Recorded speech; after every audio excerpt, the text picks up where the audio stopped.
You are watching NewsHour's World. It's not being labeled as an attack, but it's certainly a blast we've witnessed. Michael, could you elaborate on the significance? Yes, as you can see, it's quite a substantial explosion. It appears unlikely to be caused by a drone or missile. A missile would probably have left a more discernible mark. Sabotage is a potential explanation, or perhaps it was an industrial accident. Given that this facility deals with military optics, the Ukrainians are deeply concerned. These optics are crucial for aircraft and tank production, especially for night operations. If we were to ask the Ukrainian military about their top targets near Moscow, this might very well be one. The damage is extensive, and if this incident somehow disrupts military optics production, it could be advantageous for Ukraine. Now, let's shift our focus to the situation in Ukraine, particularly the Ukrainian offensive. Updates have been sparse lately. What's the latest? This is an opportune time to assess the broader battlefront. Within the last 24 hours, Ukrainian forces have once again crossed the Dnieper River, this time near Norfolk.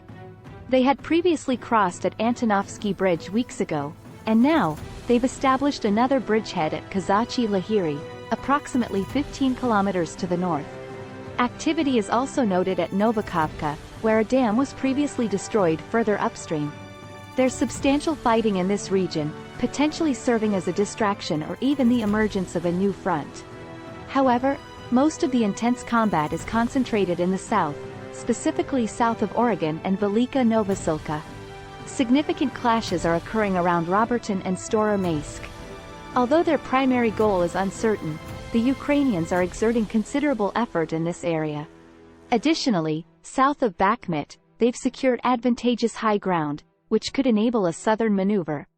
The Russians, on the other hand, have amassed troops around Kupiansk, threatening the area. While local counterattacks have proven ineffective, the Ukrainian Deputy Minister of Defense recently highlighted the sizable Russian troop concentration as problematic. This Russian presence pins down Ukrainian forces, preventing their full disengagement. Thus, while Ukrainians appear to be considering a dual offensive in the southwest, the Russians might be strategizing a counter-offensive in the northeast. There's a symmetry to these movements, and presently, the initiative is with the Ukrainians. They're in control, but they have a considerable distance to cover if their main objective is to reach the sea, spanning about 125 miles. You've been closely following developments on land, but what about activities in the Black Sea region, particularly near Crimea? The situation there shares similarities. On the southern front in Crimea, Ukrainians are applying pressure on Russian military support lines. Crimea serves as Russia's primary supply base for troops and equipment heading north. Key infrastructure, such as the Chona and Henegist bridges, have been targeted, leading to the rerouting of Russian supplies through a longer, more vulnerable corridor.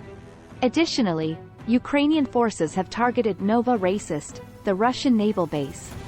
Utilizing drone ships, they've attacked Russian oil tankers and even managed to damage a significant Russian landing craft.